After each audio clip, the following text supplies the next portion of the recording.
Bismillahirrahmanirrahim. Assalamualaikum warahmatullahi wabarakatuh.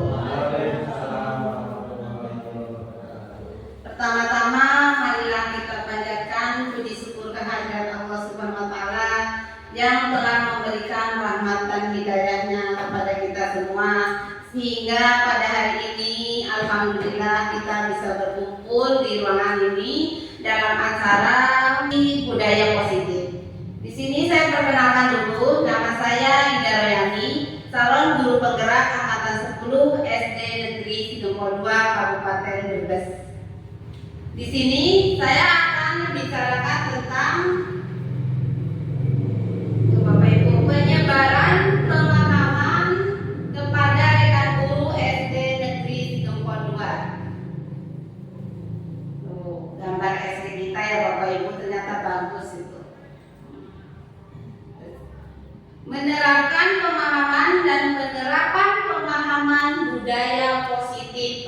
Ini sebagai tugas di guru penggerak, yaitu modul 1.4, yaitu tentang budaya positif. Ini sebagai dari aksi nyata saya, yaitu menerapkan pemahaman dan penerapan pemahaman budaya positif kepada rekan sejawat.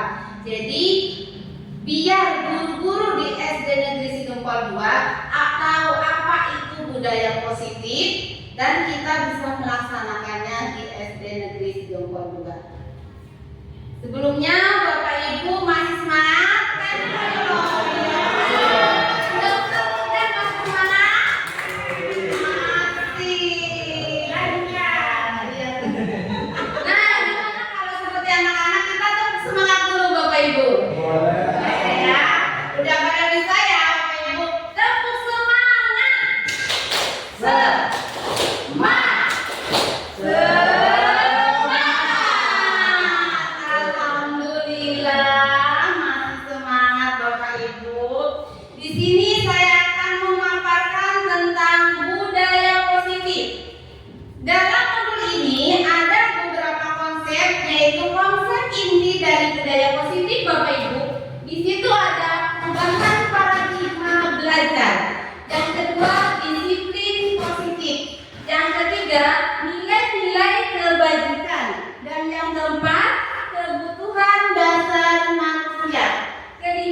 Dan yang ke-8 segitiga restitusi.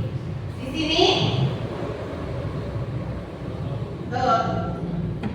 yang pertama yaitu pembelajaran dengan paradigma baru Bapak Ibu. Selama ini mungkin kita saya setelah terjun di CGP itu saya banyak merasa bersalah Bapak Ibu.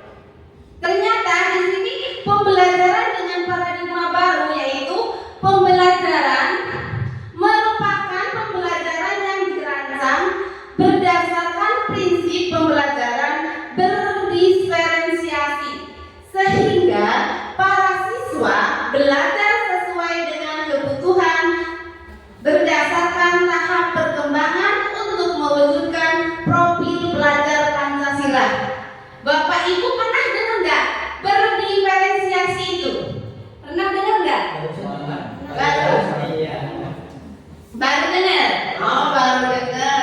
Berdiferensiasi itu yaitu pembelajaran berpihak pada murid, Bapak Ibu. Menurut Ki Hajar Dewantara, kita itu harus manut pada siswa, manut. Selama ini kita menuntut. Selama ini kita menuntut murid untuk bisa dan bisa. Harus apa kata saya? Harus apa kata guru? Bapak Ibu, ternyata itu salah. Ternyata pembelajaran itu harus menuntun murid sesuai dengan karakteristiknya murid. Jadi dalam pembelajaran diferensiasi itu kita berpihak pada murid, yaitu dengan pembelajaran menyenangkan, kreativitas, dan anak itu tidak terbebani, tidak merasa terbebani. Jadi kita harus masing-masing karakteristik siswa. Jadi itu adalah pembelajaran dengan paradigma baru Bapak Ibu. Nah, di sini ada profil pelajar Pancasila ya Bapak Ibu. Kita sering menyanyikan profil pelajar Pancasila ada 6 dimensi Bapak Ibu. Sudah tahu kalau ini ya Bapak Ibu. Di kurikulum Merdeka kan ada profil pelajar Pancasila. Ada dan kelas 6. Nah, profil belajar Pancasila di situ yang pertama apa Bapak Ibu? Beriman dan bertakwa kepada Tuhan Yang Maha Esa dan berakhlak mulia. Yang kedua, berkebinekaan global. Yang ketiga, mandiri. Betul. Yang keempat, bergotong royong. Yang kelima, bernalar kritis. Yang keenam, kreatif. Ya Bapak Ibu, di situ yang pertama dimensi profil Pancasila yaitu bertakwa kepada Tuhan Yang Maha Esa. Kita di sini semuanya beragama Islam, menuntut anak untuk mewajibkan sholat, ya. Terus dan di situ ada berkebinekaan global Bapak Ibu. Kita tahu ya bahwa di Indonesia itu terdiri dari beberapa budaya, bermacam-macam budaya. Ya. Terus yang ketiga itu mandiri, Bapak Ibu, mandiri. Anak harus bekerja dengan kemauannya sendiri. Dan yang keempat yaitu bergotong royong. Kita sudah menerapkan gotong royong ya Bapak Ibu di sekolah kita. Contohnya kita bersama-sama menjaga lingkungan sekolah agar tetap bersih, asri dengan anak-anak ya. Itu adalah kewajiban semua warga sekolah. Dan yang kelima itu adalah bernalar kritis. Anak-anak harus bisa mengungkapkan pikirannya sesuai dengan kemampuannya. Di situ kreatif. Kreatif di sini adalah anak bisa membuat proyek, yaitu seperti kita anak-anak membuat dari sedotan bunga, dari sedotan membuat tempat pensil, itu adalah harus kreatif. Dan selanjutnya itu ilusi kontrol Bapak Ibu. Ini adalah ilusi. Di situ ilusi adalah ilusi guru mengontrol murid. Kita beranggapan bahwa guru itu bisa mengontrol murid Bapak Ibu.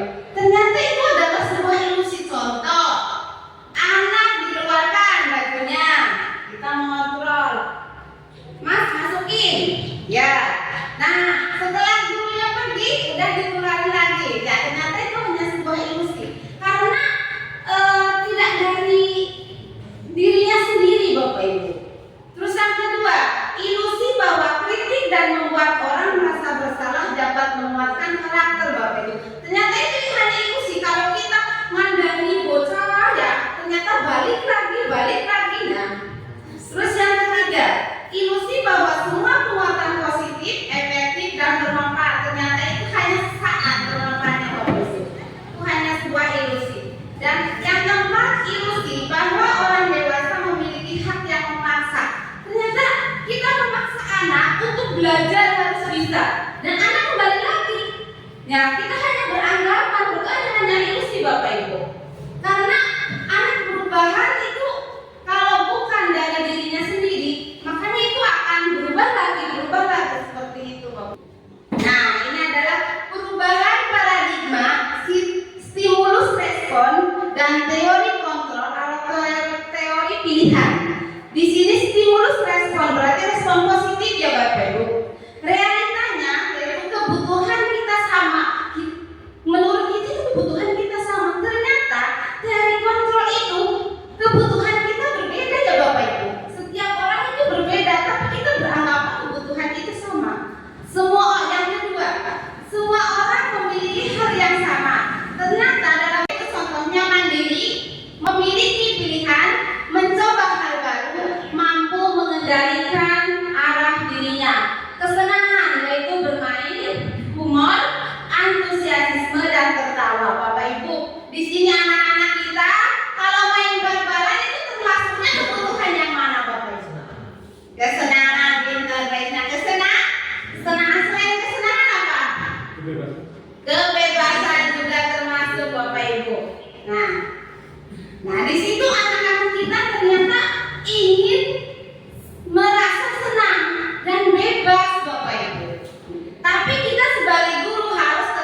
Terus selanjutnya,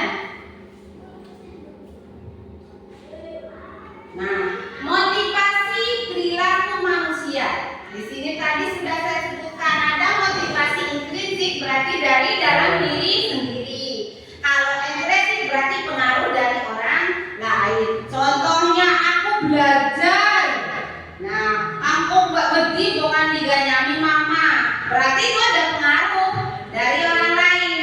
Aku mau diam di kelas, diam aja biar nggak dimarahin guru, berarti pengaruh dari bu gurunya ya, bukan dari rasa diri sendiri intrinsik. Untuk menghindari ketidaknyamanan atau hukuman, kan seumpamanya dia anak bu guru langsung bajunya dimasukkan. Nah, itu kan untuk menghindari biar tidak dihukum gitu. Terus untuk mendapatkan imbalan atau penghargaan dari orang lain. Contoh, aku belajar lah yang siji, edang poli aja buku. Ya, berarti itu bukan dari dirinya sendiri, karena ini dapat penghargaan. Itu termasuknya motivasi ekstrinsik. Tapi kalau motivasi intrinsik itu datang dari dalam diri sendiri, yaitu untuk menjadi orang yang mereka inginkan dan menghargai dari dirinya sendiri nilai-nilai yang mereka percaya. Contoh, saya belajar anak-anak tanpa harus disuruh ya, berarti itu sudah paham intrinsik, maksudnya di situ sudah melakukan kewajibannya, sudah sadar berangkat sekolah tidak terlambat, seperti itu. Terus melakukan hal-hal yang baik seperti sholat tepat waktu, tidak usah mama yang ngomong ya. Orang tuanya bilang anak-anak kalau di sekolah tidak usah suruh rapi, dia dengan sendirinya. Kalau siswa sudah mempunyai keyakinan, yaitu motivasi intrinsiknya sudah ada, mereka tanpa kita harus suruh pun sudah melakukan hal-hal yang baik, Bapak Ibu.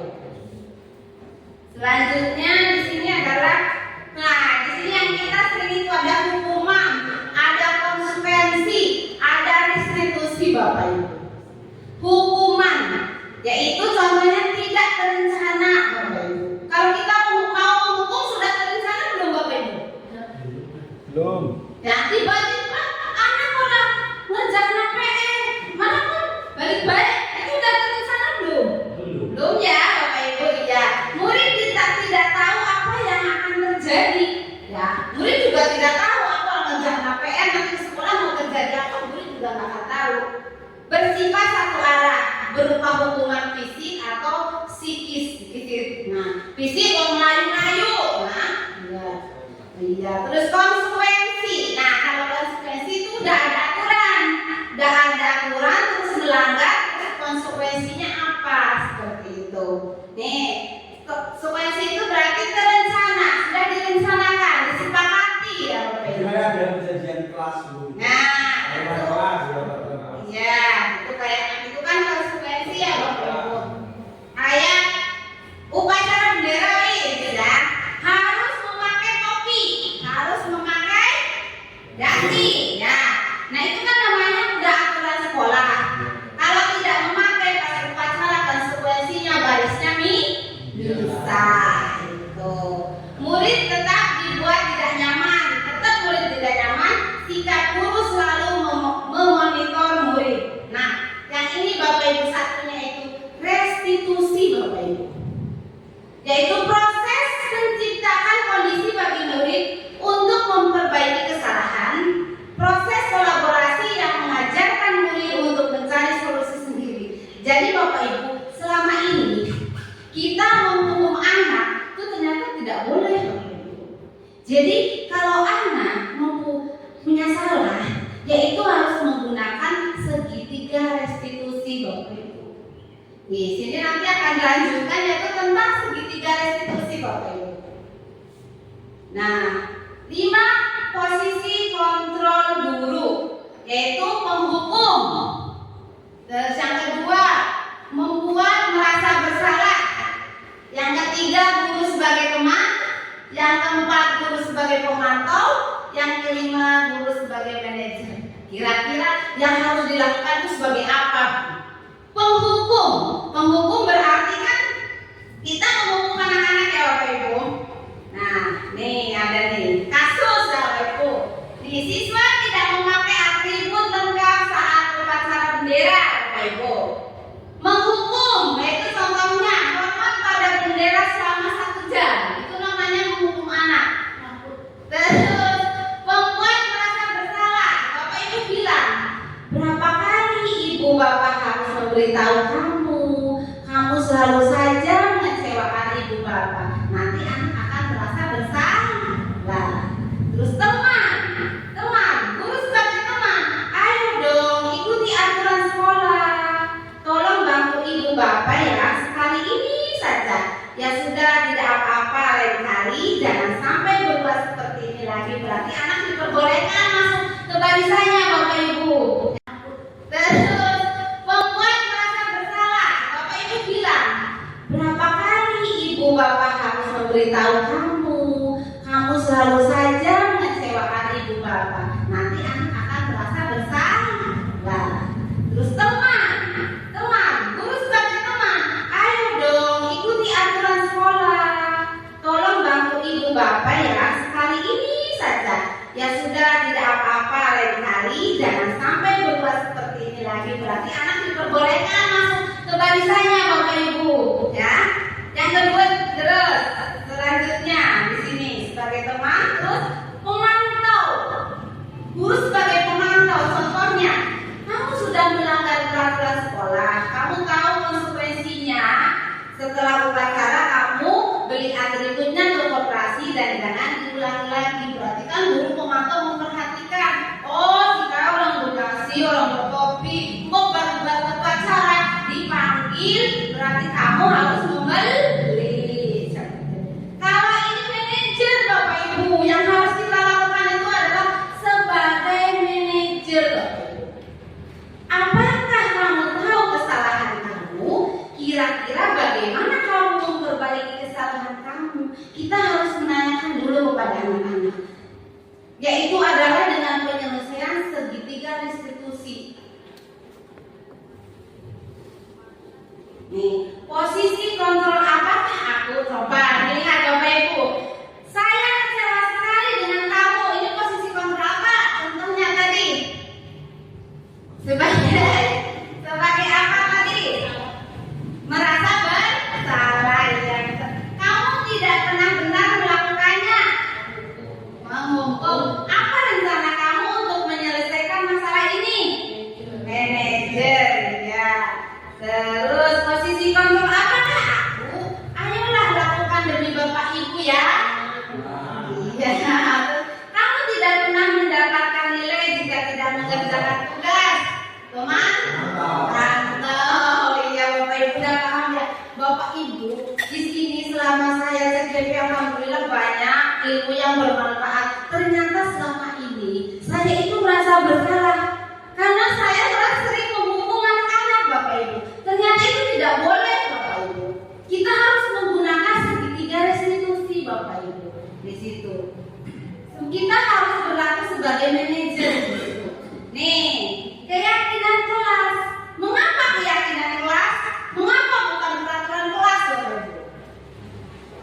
Keyakinan kelas dengan peraturan kelas kenapa? Kok enggak peraturan kelas harus keyakinan kelas? Karena kalau keyakinan kelas itu nanti kita meyakinkan anak-anak untuk berubah dengan dirinya. Tapi kalau peraturan kan biasanya cenderung ke menghukum nantinya, punya konsekuensinya. Seperti itu Bapak Ibu. Nih.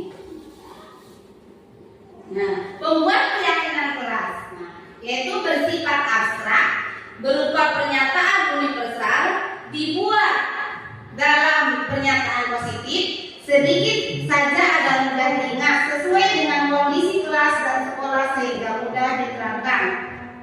Semua warga sekolah atau warga kelas dilibatkan saat membuat keyakinan kelas. Ada dulu ya Bapak Ibu. Ini adalah contoh keyakinan kelas. Tadi sudah ini lanjut ke segitiga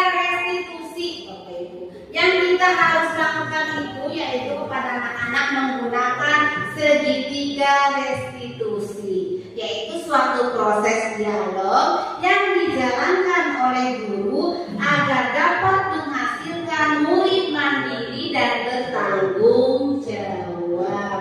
Nah, segitiga restitusi itu ada 3 tahapan Bapak Ibu. Yang pertama, menstabilkan identitas. Yang kedua, validasi tindakan yang salah. Yang mandiri dan bertanggung jawab. Nah, segitiga restitusi itu ada 3 tahapan Bapak Ibu. Yang pertama, menstabilkan identitas. Yang kedua, validasi tindakan yang salah. Yang ketiga, menanyakan keyakinan. Seperti ini Bapak Ibu, menstabilkan identitas, yaitu berdasarkan prinsip pembuatan kesalahan adalah bagian dari proses pembelajaran. Contohnya, berbuat salah itu wajar. Kita sama anak-anak bilangnya gitu Bapak Ibu. Berbuat salah itu wajar, tidak ada manusia yang sempurna. Ibu bapak juga pernah melakukan itu. Bapak ibu tidak mau mencari siapa yang salah, tapi bapak ibu ingin mencari solusi dari permasalahan ini. Kamu berhak merasa begitu. Contoh, kemarin saya sudah mempraktekkan Bapak Ibu segitiga restitusi. Ada anak siswa yang terlambat. Nah, kita langsung masuk aja, jangan nggak usah dihukum, masuk aja duduk di kelas. Nah, setelah itu kita panggil, ditanyakan. Nah, apa yang terjadi seperti ini di sini dibilangin, itu namanya menstabilkan identitas. Dan selanjutnya,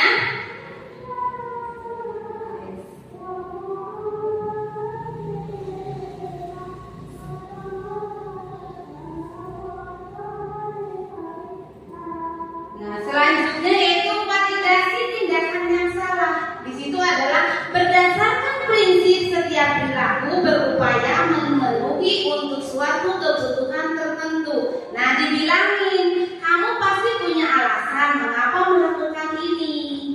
Nah, padahal kamu bisa melakukan yang lebih buruk dari ini ya. Kamu patut bangga karena telah melindungi sesuatu yang penting buatmu. Terus kamu melakukannya karena mempertahankan sesuatu yang penting bagimu. Contoh, tadi siswa terlambat. Terus menanyakan alasannya kenapa terlambat. Ternyata waktu malam mainnya sama adiknya. Berarti kan dia ini nih. Padahal kamu patut bangga. Dia bangga karena sudah bermain dengan adiknya, punya rasa bangga. Tetap. Nah, padahal dia bisa melakukan yang lebih buruk lagi. Bisa tidak masuk sekolah, ya Bapak Ibu. Tapi dia tetap berangkat sekolah walaupun terlambat. Nah, kita harus memahami sampai ke situ Bapak Ibu. Terus yang ketiga yaitu ini tadi udah ya? Oh iya. Yang kedua validasi tindakan. Yang ketiga menanyakan keyakinan. Kita kan sudah membuat keyakinan kelas Bapak Ibu di awal tahun ajaran. Nanti Bapak Ibu saya harapkan membuat keyakinan kelas di tahun ajaran baru Bapak Ibu, yaitu berdasarkan prinsip teori kontrol bahwa pada dasarnya kita termotivasi secara intrinsik, berarti dalam diri kita ya. Nah, apa keyakinan kelas kita? Kita tanyakan, datang terlambat itu contoh penerapan segitiga restitusi. Kemarin saya mempunyai 2 kasus. Yang satu kasus tidak mengerjakan PR Bapak Ibu. Kalau tidak mengerjakan PR sama pertanyaannya seperti tadi. Nah, ini penutup Bapak Ibu. Alhamdulillah. Dalam penerapan program disiplin positif, hendaknya guru memiliki standar kepribadian profesional dan sosial yang baik, di mana guru mampu mempresentasikan dirinya dalam posisi kontrol saat ini. Bagaimana menjalankan dirinya sebagai among atau manajer yang menuntut murid-muridnya menjadi insan yang mandiri, merdeka dan bertanggung jawab. Bapak Ibu, setelah penyebaran budaya positif di modul ini, saya sudah menjelaskan tentang budaya positif. Di situ kita tidak boleh menghukum anak-anak ya Bapak Ibu. Kita di SD Gempol 2 sudah